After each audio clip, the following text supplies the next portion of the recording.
বন্ধুরা দেখুন সকাল সকাল কী কী রান্না করেছি। আজকে দুপুরের মেনু হচ্ছে মাছ ভাজা, তার সঙ্গে হচ্ছে চিংড়ি মাছ দিয়ে পালং শাকের তরকারি, আর এটা হচ্ছে ফিশ বল।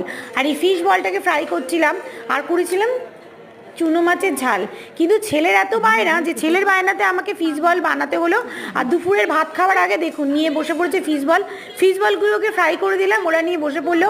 আর দু রকমের সস দিয়ে খেলাম, একটা হচ্ছে মাস্টার সস, একটা হচ্ছে টমেটো সস। আর দুটো সস দিয়ে খেতে যা লাগছে জাস্ট অসাধারণ। এরমভাবে দুটো সস কম্বাইন করে খেয়ে দেখবেন, অসাধারণ লাগে। তো প্রথমে তো একটা একটা করে খেয়ে দেখলাম যে না, দুটো যখন কম্বাইন করে খাচ্ছি অসাধারণ। আর ফিশ বলগুলো জাস্ট অসাধারণ ছিল।